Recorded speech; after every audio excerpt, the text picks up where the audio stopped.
नमस्कार, news India देख रहे हैं आप। आपके साथ मैं हूं मीनाक्षी रजत। बुलेटिन की शुरुआत करेंगे अलवर की खबर के साथ। अलवर पहुंचे केंद्रीय मंत्री अर्जुन राम मेघवाल ने बीजेपी कार्यकर्ताओं के साथ बैठक की है। एक सवाल के जवाब में मेघवाल ने कहा है कि करौली हिंसा मामले में वो राज्य सरकार को चेतावनी देना चाहते हैं कि सरकार गुड गवर्नेंस की तरफ भी ध्यान दे। उन्होंने कहा कि करौली हिंसा मामले में तुष्टीकरण की नीति अपनाई जा रही है। जिनकी छतों पर पत्थर रखे थे उन्हें सजा देने की बजाय गहलोत सरकार निर्दोषों पर आरोप लगा रही है। उन्होंने कहा है कि जरूरत पड़ी तो central agency of human rights से भी बात करेंगे। पत्थर मैं राज्य सरकार को फिर चेतावनी देना चाहता हूं कि कोई भी सरकार हो उसको गुड गवर्नेंस के लिए काम करना चाहिए। बैड गवर्नेंस की नींव उनको नहीं रखनी चाहिए। यहाँ मुझे लगता है पूरे घटना चक्र में जो निर्दोष लोग हैं उनको फंसाया जा रहा है, दोषी हैं वो पकड़े नहीं जा रहे हैं। लोग कर क्या रहे थे? भारतीय नववर्ष मना रहे थे। फिर मैं कह रहा हूं, अशोक गहलोत जी को ही कह रहा हूं कि ये ठीक दिशा में नहीं चल रहे हो। जिन्होंने अपराध किया है, जानबूझ करके किया है, पत्थर ऊपर रखे हुए थे, उनको सजा मिले, जनता ये चाहती है। आप निर्दोष लोगों को पकड़ रहे हो। जनता अलवर के राजगढ़ में अतिक्रमण हटाने की आड़ में लोगों के घरों और मंदिरों को गलत ढंग से तोड़े जाने को लेकर हाईकोर्ट में मामला दर्ज कर लिया गया है। राजस्थान हाईकोर्ट में अधिवक्ता अमितोष पारीक की ओर से प्रकाश ठाकुरिया बनाम राज्य सरकार एवं अन्य के नाम पर याचिका दायर कर दी गई है।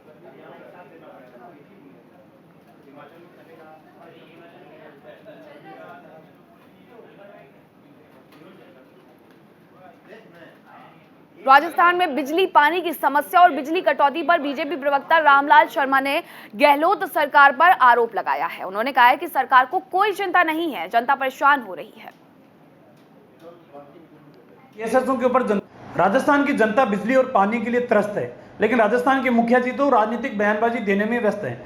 आज जिस तरीके के हालात प्रदेश के बन चुके हैं, कई घंटों तक लगातार बिजली की कटौती और बिजली के जीएसएसओ के ऊपर जनता के द्वारा दिए जा रहे धरने, परेशान जनता है और सरकार को कोई चिंता नहीं है। बिजली की कटौती की वजह से पानी की भी गंभीर समस्याएं प्रदेश के अंदर उत्पन्न हो चुकी है। जगह जगह धरने प्रदर्शन और कानून व्यवस्था बिगड़ती हुई दिखाई दे रही है, लेकिन सरकार ना तो अन्य प्रदेशों से बिजली खरीदने की कोई माकूल व्यवस्था करी है और ना पर्याप्त कोयला उपलब्ध कराने का काम भी राजस्थान की सरकार कर रही है। इसलिए समय रहते अगर इस बिजली की समस्या का समाधान नहीं किया तो आने वाले समय के अंदर पानी की वजह से भी कानून व्यवस्था बिगड़ने की संभावना है। वहीं अलवर के सराय मोहल्ले में 300 साल पुराना शिव मंदिर तोड़े जाने का मामला सड़क से लेकर अब राजस्थान हाईकोर्ट पहुंच चुका है। इस मामले में आज राजस्थान हाईकोर्ट में एडवोकेट अमितोष पारीक ने पीआईएल दायर की है। पीआईएल में राजस्थान के मुख्यमंत्री अशोक गहलोत के साथ जिला कलेक्टर, सब डिविजनल मजिस्ट्रेट समेत दूसरे लोगों को पार्टी बनाया गया है। अमितोष ने आरोप लगाया है कि मास्टर प्लान की आड़ में प्राचीन मंदिर और लोगों की दुकानों को तोड़ा गया। हमने प्रकाश ठाकुरिया बनाम राज्य सरकार जनहित याचिका दायर की है।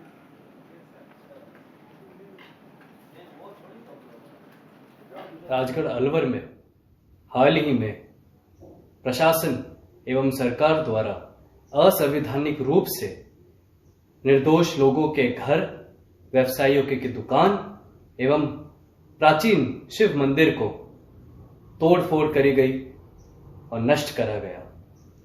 ये सब राज्य सरकार और प्रशासन के अधिकारियों ने मास्टर प्लान 2011-21 राजगढ़ के अंतर्गत करा। पूर्ण रूप से जो कार्रवाई करी गई वो ये जताती है कि असंवैधानिक और कानून विरोधी ढंग से करा गया, मंदिर को तोड़ा गया, उसकी प्राचीनता। और अब खबर जयपुर से, जहां बस्ती में दो पक्षों में हुए विवाद और झगड़े ने पुलिस को भी अपनी चपेट में ले लिया। दरअसल दो पक्षों में मारपीट की घटना के बाद जब एक पक्ष ने पुलिस से शिकायत की और पुलिस कार्रवाई करने के लिए पहुंची तो दूसरे पक्ष के लोगों ने पुलिसकर्मियों के साथ भी मारपीट की और पुलिसकर्मियों पर पथराव कर दिया। लोगों ने कनौता थानाधिकारी अरुण पूनिया के निजी वाहन में भी तोड़फोड़ की। इस हमले में कई पुलिसकर्मियों को चोटें भी आईं। बाद में पुलिस ने मामला दर्ज कर कई आरोपियों को हिरासत में ले लिया। मामला कनौता थाना इलाके के जामडोली का है।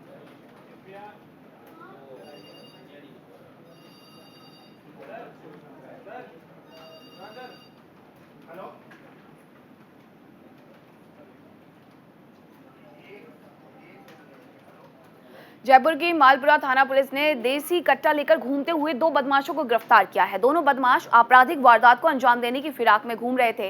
पुलिस ने आरोपियों के कब्जे से 2 देसी कट्टा, 1 जिंदा कारतूस, 2 बाइक जब्त की है। पुलिस ने बताया कि हथियार लेकर घूमते आरोपी दानिश और विशाल उर्फ सानू को गिरफ्तार किया गया है।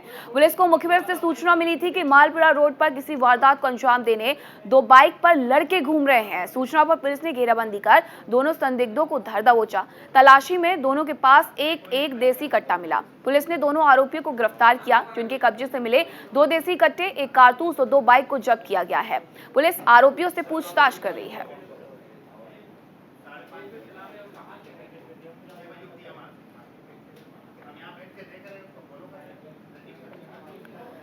जयपुर के शहीद स्मारक पर सीएचए अभ्यर्थियों का धरना 25वें दिन भी जारी रहा। वहीं सीएचए अभ्यर्थियों और सरकार के प्रतिनिधि मंडल के बीच आज वार्ता संभव है। सीएचए संघर्ष समिति के अध्यक्ष रवि चावड़ा ने कहा कि सरकार के प्रतिनिधि मंडल को बातचीत करने का समय दिया है, जिसके बाद सीएचए अभ्यर्थियों का एक दल सरकार के प्रतिनिधियों के समक्ष अपनी मांग रखेगा। ऐसे में संभव है कि सीएचए अभ्यर्थियों की मांगों को लेकर कोई हल वार्ता के बाद निकलकर सामने आए। कोविड में जान पर खेलकर लाखों लोगों की सेवा करने वाले 25,000 से अधिक सीएचए अभ्यर्थियों को सरकार ने 31 मार्च से हटा दिया था, जिसके बाद से ही ये बेरोजगार हुए अभ्यर्थी शहीद स्मारक पर धरने पर डटे हुए हैं। इस 25 दिन में कई विधायकों व राजनीतिक दलों के सदस्यों ने अभ्यर्थियों से वार्ता कर इनकी समस्याएं सुलझाने के लिए कहा और सरकार तक अभ्यर्थियों की बात को पहुंचाया। अभ्यर्थियों का कहना है कि अगर सरकार से बात हुई तो हम फिर से रोजगार की मांग रखेंगे।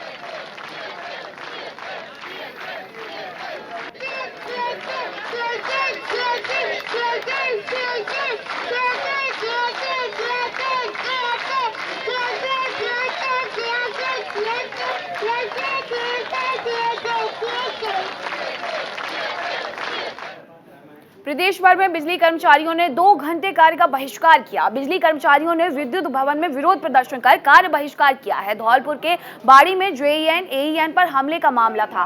मुख्य आरोपी विधायक गिरिराज सिंह मलिंगा की गिरफ्तारी नहीं होने पर बिजली कर्मचारियों में आक्रोश है।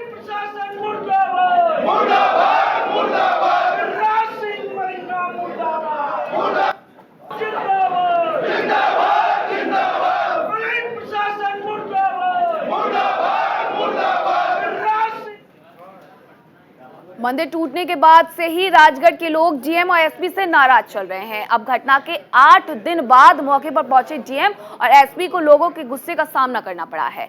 बुलडोजर से मंदिर, दुकान और मकान तोड़ने की घटना के बाद से ही राजगढ़ चर्चाओं का विषय बना हुआ है। जनता में गुस्सा है कि अधिकारियों ने अब तक मामले में जनता की सुध नहीं ली थी। डीएम शिव प्रसाद मदन और एसपी तेजस्वी गौतम जायजा लेने धरनास्थल पहुंचे, जहां उन्होंने लोगों से बात की। विरोध करने वाले 3 युवकों को हिरासत में लेकर छोड़ दिया गया है।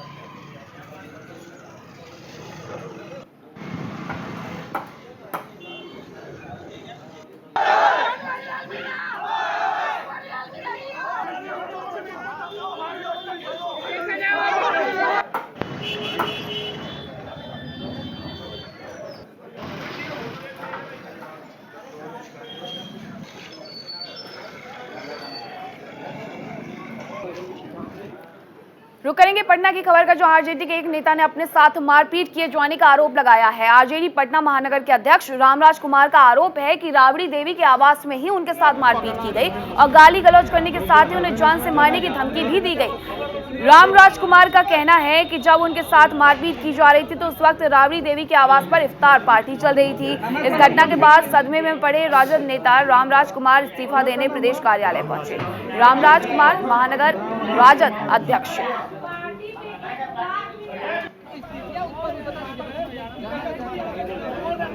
अरे पगला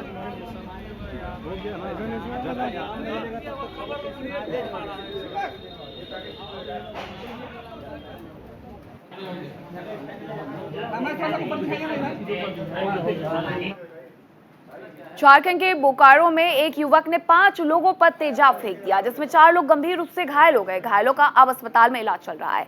बताया जा रहा है कि वारदात को आपसी विवाद में अंजाम दिया गया है और यह घटना आपसी विवाद की बताई जा रही है। तो आपसी विवाद में तेजाब अटैक हुआ है। बताया जा रहा है कि आपस में विवाद था, जिस वजह से एसिड अटैक किया गया है और इस पूरी वारदात में 5 लोग जख्मी हो गए हैं। बोकारो की ये घटना है झारखंड के, जहां एसिड अटैक में 5 लोग जख्मी हुए हैं।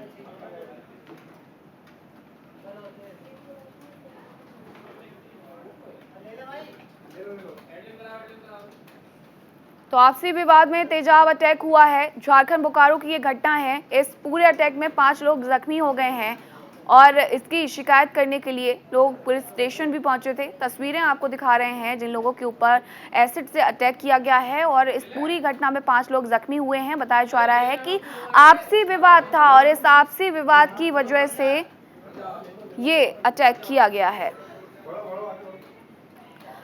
पानीपत में 9वें गुरु तेग बहादुर जी का 400वां प्रकाश वर्ष धूमधाम से मनाया जा रहा है। आपको बता दें कि राष्ट्रीय राजमार्ग के साथ 25 एकड़ के विशाल ग्राउंड में ये उत्सव मनाया जा रहा है, जिसमें कई श्रद्धालुओं ने पहुंचकर मत्था टेका।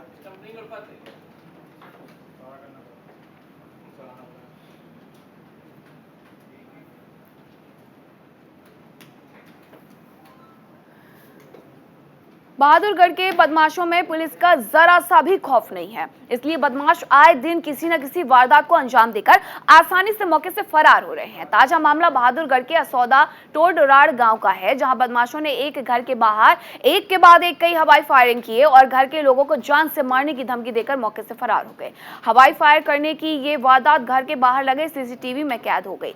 सीसीटीवी फुटेज में साफ देखा जा सकता है कि हथियारबंद बदमाश घर के सामने पहुंचते हैं और एक के बाद एक कई गोलियां चलाते हैं। इतना ही नहीं, गोलियां चलाने के बाद बदमाश घर के अंदर घुसने की कोशिश भी कर रहे हैं, लेकिन गोलियों की आवाज से इकट्ठे हुए लोगों की भीड़ को देखकर घर के लोगों को जान से मारने की धमकी देकर आसानी से फरार हो जाते हैं। हवाई फायरिंग की घटना सीसीटीवी फुटेज में कैद हो गई। सोशल मीडिया पर यह खूब वायरल हो रही है। वहीं एसपी वसीम अकरम ने बताया है कि यह मामला शनिवार की देर रात का है। बदमाशों ने पुलिस व्यवस्था को चैलेंज करते हुए फायरिंग की। फिलहाल पुलिस ने सीसीटीवी फुटेज में नजर आए 2 युवकों की पहचान कर ली है, जिनमें से एक रोहित और दूसरा कमलकांत है। दोनों असोदा गांव के रहने वाले हैं।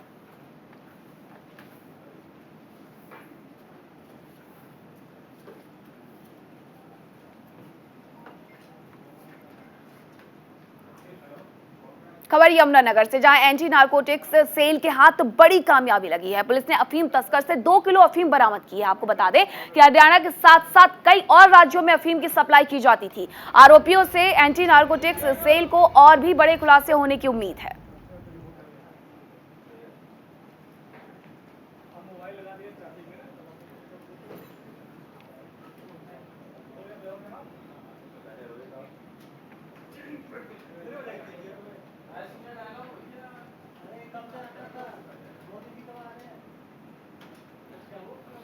तो यमुनानगर में एंटी नारकोटिक्स सेल को बड़ी कामयाबी मिली है। अफीम तस्कर से 2 किलो अफीम बरामद की गई है।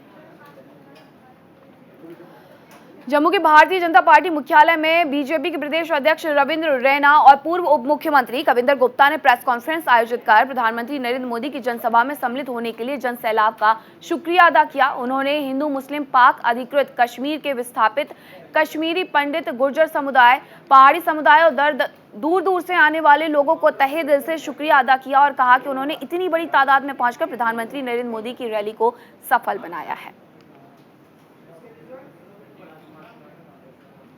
24 अप्रैल रविवार को जम्मू के जिला सांबा के पल्ली क्षेत्र में माननीय प्रधानमंत्री नरेंद्र मोदी साहब की जो रैली हुई है, उस रैली में जो जम्मू कश्मीर के कोने कोने से एक जन समुंदर, एक जन सैलाब उमड़ के माननीय प्रधानमंत्री मोदी साहब की रैली में आया, मैं उसके लिए सभी जम्मू कश्मीर की जनता का हृदय से धन्यवाद करता हूं। जम्मू के त्रिकुटा नगर में चेन स्नैचिंग की वारदात सामने आई है, जहां एक महिला से स्कूटी सवार बदमाश ने चेन लूट ली। घटना के बाद महिला ने पुलिस से शिकायत की। वहीं पुलिस सीसीटीवी के आधार पर चोरों की तलाश में जुट गई है।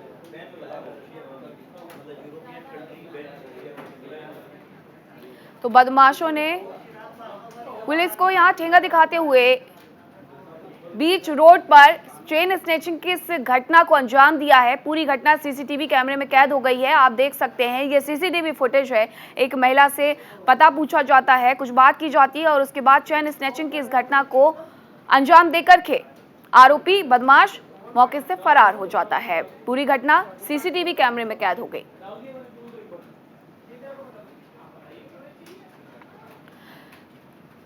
नवंबर 2021 में भारी बर्फबारी के बाद जम्मू का ऐतिहासिक मुगल रोड बंद हो गया था और अभी तक खुला नहीं है। आपको बता दें कि कई दिन पहले बर्फ हटाने का काम पूरा हो चुका है, लेकिन प्रशासन ने मुगल रोड को अभी तक ओपन नहीं किया है। न्यूज इंडिया पर हम कुछ दिन पहले भी बता चुके हैं कि किस तरह मुगल रोड बंद होने से व्यापारियों और आम लोगों को परेशानी का सामना करना पड़ रहा है, क्योंकि आए दिन जम्मू श्रीनगर राष्ट्रीय राजमार्ग बंद रहता है।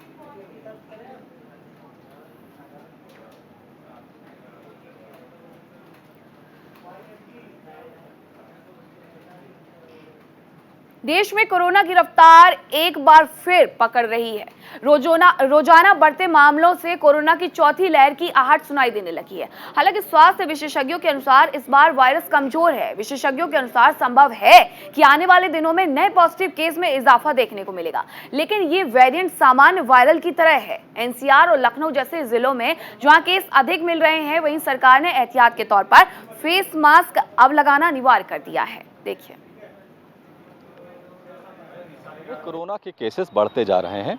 आज 210 नए मामले आए हैं। इनमें से सबसे ज़्यादा मामले नोएडा से आए हैं, जहां पर 130 के करीब नए केसेस मिले हैं। 50 के करीब केसेस गाजियाबाद से मिले हैं।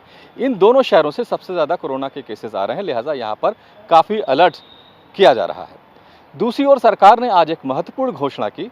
ऐसे कर्मचारी जिन्होंने कोरोना के दौरान अस्पतालों में अच्छा काम किया था और जो संविदा पर थे या आउटसोर्स करके लाए गए थे, उनके बारे में सरकार ने घोषणा की है कि अगर वो रेगुलर सर्विसेज के लिए अप्लाई करते हैं तो उनको वरीयता दी जाएगी, नौकरी में वेटेज दिया जाएगा। ये महत्वपूर्ण घोषणा आज सरकार ने टीम 9 की बैठक में की है। इसके अलावा सरकार ने इस बात पर जोर दिया है कि जो लोग बूस्टर डोज नहीं ले रहे हैं, खासतौर से वयस्क लोग, 18 साल से ऊपर के लोग, वो उनको संख्या उनकी बढ़ाई जानी चाहिए और जो निजी अस्पताल इस सर्विसेज को प्रोवाइड करा रहे हैं उनके ऊपर प्रेशर देना चाहिए कि वो ज़्यादा से ज़्यादा लोगों को बूस्टर डोज लगाएं। कैमरा पर्सन हरिराम के साथ विवेक तिवारी, न्यूज इंडिया, लखनऊ। और अब बात करेंगे उत्तर प्रदेश विधानसभा चुनाव में सपा की हार के बाद से अखिलेश यादव और आजम खां के रिश्ते तल्ख होते जा रहे हैं। विधायक रविदास मेहत्रा से मुलाकात के इनकार के पीछे सियासी मायने भी निकाले जा रहे हैं। राजनीतिक जानकारों की माने तो विधानसभा चुनाव 2022 के बाद सपा के राष्ट्रीय अध्यक्ष और पूर्व मुख्यमंत्री अखिलेश यादव की उनके चाचा प्रसपा प्रमुख शिवपाल यादव से संबंध अच्छे नहीं चल रहे हैं। हाल ही में अखिलेश यादव और शिवपाल यादव के बयानों से बहुत सियासी तस्वीर इसी ओर ही इशारा कर रही है। शिवपाल यादव खुद को पार्टी से निकालने की बात भी कह चुके हैं। देखिए, समाजवादी पार्टी में जितना मजबूत एक समय पे आजम खान हुआ करते थे, अब आजम खान ने भी अपने पैतरे बदल लिए हैं और समाजवादी पार्टी के मुखिया अखिलेश यादव से भरकर नाराजगी जाहिर भी कर रहे हैं। कल बाकायदे रविदास मल्होत्रा और 4 लोगों के प्रतिनिधिमंडल जो कि सीतापुर जेल में आजम खान से मिलने गया था, उसको मिलने से इनकार कर दिए। और दूसरी तरफ जिस तरह से शिवपाल सिंह यादव से मुलाकात हुई, और मुलाकात ही नहीं बल्कि अंदर खाने में सीतापुर जेल में एक रणनीति भी तैयार हुई कि कैसे अब अखिलेश यादव से किनारा करना है और आने वाले 2024 में एक नए दल के साथ मजबूती से बाकायदे आजम खान और शिवपाल सिंह यादव दोनों लोग किस तरह से अब अखिलेश यादव से बाकायदे 2-2 हाथ करने को तैयार है। उधर मायावती ने भी मुस्लिम पैतरे को बदलते हुए कैसे अब मुस्लिमों को साधा जाए और 2024 में चुनाव में मुस्लिमों को अपने पक्ष में किया जाए और दलित और मुस्लिम समीकरण को बाकायदे अपने वोट बैंक में तब्दील किया जाए, इसकी गणित शुरू हो चुकी है। लेकिन जिस तरह से भारतीय जनता पार्टी ने बाकायदे आजम खान और शिवपाल सिंह यादव को अगर राहत दी है, और सबसे बड़ी बात यह है कि इस गणित में अगर सफल हो जाते हैं तो 2024 के चुनाव में अखिलेश यादव के लिए एक बहुत बड़ा मुसीबत हो जाएगी। उसका कारण साफ ये है कि अगर MY समीकरण अखिलेश यादव से छिटक जाता है तो उनके पास कोई भी स्थायी वोट बैंक नहीं रह पाएगा, और जिससे कि 24 में फिर से भारतीय जनता पार्टी की राहें काफ़ी हद तक आसान हो जाएगी। और सबसे बड़ी बात यह है कि 73+ का टारगेट जो कि भारतीय जनता पार्टी 2024 में लेकर चल रही है, उस पर मिशन पर कामयाब होती हुई दिखाई भी पड़ेगी। हरिराम के साथ अभिनव पांडे, न्यूज इंडिया, लखनऊ। दिल्ली के मॉडल पर पंजाब के अंदर सरकार बनाने वाली आम आदमी पार्टी अब बाकी चुनावी राज्यों में भी दिल्ली के मॉडल को लेकर मैदान में उतर रही है। आज पंजाब के मुख्यमंत्री भगवंत मान और पंजाब के शिक्षा मंत्री गुरमीत सिंह मीत हेयर दिल्ली के 2 दिन के दौरे पर पहुंचे हैं, जहां उन्होंने दिल्ली के मुख्यमंत्री अरविंद केजरीवाल और शिक्षा मंत्री मनीष सिसोदिया के साथ सबसे पहले कालका जी के doctor Bhimrao Ambedkar excellence school का दौरा किया। वहां पर देखा कि किस तरीके से दिल्ली के सरकारी स्कूलों में सुधार आया है। देखिए। दिल्ली के शिक्षा मॉडल और स्वास्थ्य मॉडल को देखने के लिए पंजाब के मुख्यमंत्री भगवंत मान और उनके साथ साथ जो पंजाब के शिक्षा मंत्री और स्वास्थ्य मंत्री थे वो दिल्ली में पहुंचे हैं। यहां पर शिक्षा मॉडल को देखने के लिए कालका जी के doctor Bhimrao Ambedkar excellence school में यहां पर देखिए ये जो काफिला है भगवंत मान और दिल्ली के मुख्यमंत्री अरविंद केजरीवाल जो है यहाँ पर देखने के लिए पहुँचे हैं। और ये देखिए तमाम जो ये पूरा काफिला है वो भगवंत मान और मुख्यमंत्री अरविंद केजरीवाल का है। उनके साथ साथ दिल्ली के स्वास्थ्य मंत्री जो हैं वो भी यहाँ पर पहुँचेंगे। और इसके साथ साथ अगर हम बात करें दिल्ली के शिक्षा मंत्री मनीष सिसोदिया जो हैं वो देखिए तस्वीरों में देखिए मनीष सिसोदिया जो हैं दिल्ली के शिक्षा मंत्री जिन्होंने दिल्ली के जो शिक्षा मॉडल है उसको काफ़ी बेहतर किया है वो यहाँ पर पहुँचे। और देखिए ये पूरा जो काफिला है यहाँ से अब निकल रहा है और दिल्ली के शिक्षा मॉडल के साथ साथ दिल्ली का जो स्वास्थ्य मॉडल है उसको भी देखने के लिए जो है पंजाब के मुख्यमंत्री दिल्ली पहुँचे हैं, क्योंकि इसी तर्ज पर पंजाब के अंदर आम आदमी पार्टी ने सरकार बनाई थी और अब भगवंत मान दिल्ली के शिक्षा मॉडल और स्वास्थ्य मॉडल को पंजाब के अंदर लागू करेंगे। कैमरा पर्सन मनीष के साथ नमित त्यागी, न्यूज़ इंडिया, दिल्ली। और दिल्ली के स्कूल मॉडल को देखने के बाद भगवंत मान सीएम केजरीवाल और दिल्ली के स्वास्थ्य मंत्री सत्येंद्र जैन के साथ चिराग एन्क्लेव के मोहल्ला क्लिनिक में पहुंचे और वहां पर स्वास्थ्य सेवाओं का भी उन्होंने जायजा लिया। इस दौरान दिल्ली के स्वास्थ्य मंत्री सत्येंद्र जैन ने न्यूज इंडिया के संवाददाता नमित त्यागी से खास बातचीत भी की। पंजाब के मुख्यमंत्री भगवंत मान और पंजाब के शिक्षा मंत्री और स्वास्थ्य मंत्री फिलहाल 2 दिवसीय दिल्ली दौरे पर और सुबह से लगातार स्कूलों और मोहल्ला क्लिनिक का दौरा कर रहे हैं। किस तरीके से देख रहे हैं यहाँ पर पंजाब में के जो मंत्री हैं वो पहुँचे हैं? पंजाब के मुख्यमंत्री श्री भगवंत मान जी और वहाँ के हेल्थ मिनिस्टर, तो काफ़ी सारे पेशेंट थे, उनसे बातचीत की है, सभी बड़े खुश थे। पहली गारंटी पूरी की पंजाब सरकार ने 300 यूनिट बिजली देने की, अब ये गारंटी भी पूरी करने का वक्त है। देखिएगा, अब स्टडी करने आए हैं स्कूल और अस्पतालों को, मोहल्ला क्लिनिक को स्टडी करके फिर इसको भी आगे बढ़ाया जाएगा। तो बिल्कुल ये दिल्ली के स्वास्थ्य मंत्री थे सत्येंद्र जैन, जिन्होंने कहा कि दिल्ली के स्वास्थ्य मॉडल को देखने पंजाब के मुख्यमंत्री भगवंत मान पहुंचे हैं और दिल्ली के शिक्षा मॉडल और स्वास्थ्य मॉडल को जल्द ही पंजाब के अंदर पंजाब सरकार लागू करेगी। कैमरा पर्सन मनीष के साथ नमित त्यागी, न्यूज़ इंडिया, दिल्ली। तो आम आदमी पार्टी के लोकसभा के इंचार्ज इंद्रजीत सिंह संधू ने बताया है कि 6000 करोड़ आम आदमी पार्टी ने अभी तक इकट्ठा करके बजट में डाल दिया है, जिसमें से 28 करोड़ अकेले पेंशनर से ही इकट्ठा हुआ है। बिजली के 600 यूनिट वाला मामला का ऑर्डर वापस लेने के बारे में भी उन्होंने कहा कि ये पहले हमने गंभीरता से नहीं देखा था। भगवंत मान के दिल्ली के दौरे के बारे में उन्होंने बताया कि वो पंजाब को भी दिल्ली वाला मॉडल देकर आएंगे, इसलिए बार बार दिल्ली जा रहे हैं।